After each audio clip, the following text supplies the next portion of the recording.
السلام علیکم میرے دینی بھائیوں، میرے مسلمان بھائیوں، میرے بزرگوں، دوستوں، بھائیوں، بہنوں، فجر کی نماز کے لیے اٹھ جاؤ۔ فجر کی نماز کا وقت ہو چکا ہے۔ فجر کی نماز میں اٹھ جاؤ، قرآن پڑھو، اللہ سے رجوع کرو، توبہ استغفار کرو صبح کے وقت، کیونکہ اللہ کا عذاب بھی صبح ہی آتا ہے۔ اللہ کا عذاب جب بھی آیا ہے فجر کے وقت ہی آیا ہے۔ جب بھی اللہ کا عذاب آیا ہے فجر کے وقت آیا ہے۔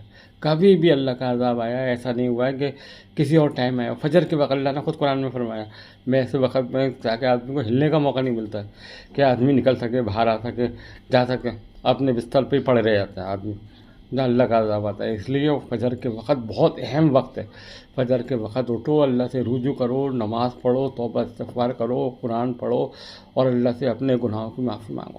بہت اللہ بخشنے والا ہے، رحم کرنے والا ہے، معاف کرنے والا ہے۔ اس لیے فجر کے وقت اللہ کے عذاب سے اپنے آپ کو، اپنے گھر والوں کو بچاؤ، اپنے آپ کو، اپنے گھر والوں کو، اپنے محلے والوں کو اللہ کے عذاب سے بچاؤ۔ اللہ کا عذاب سر پہ کھڑا ہوا ہے، اللہ کا عذاب سر پہ کھڑا ہوا ہے، اور فجر کے وقت ہی عذاب آتا ہے اور ہم فجر کے وقت سو رہے ہوتے ہیں۔ فجر کے وقت اللہ کا عذاب آتا ہے اور فجر کے وقت ہم سو رہے ہوتے ہیں۔ اللہ کا جب بھی عذاب آیا، پچھلی قوموں کو اللہ نے تباہ کرایا فجر کے وقت ہی، وہی ایسا ہوتا ہے۔ اللہ تعالیٰ نے قرآن میں بھی فرمایا، اب اتنا موقع ہی نہیں مل پاتا کہ آدمی کچھ کر سکے۔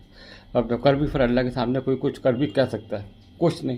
کوئی دنیا کی طاقت آپ کو بچا نہیں سکتی اللہ کے عذاب کے آگے۔ دنیا کی مار کے آگے تو کوئی نہ کوئی آپ کے لیے کھڑا ہو جائے گا، لیکن اللہ کا جب عذاب آتا ہے نا، سب بے بس ہوتے ہیں۔ کوئی ہمت نہیں ہے کوئی بچا لے کسی کو، کسی کی ہمت نہیں ہو سکتی ہے۔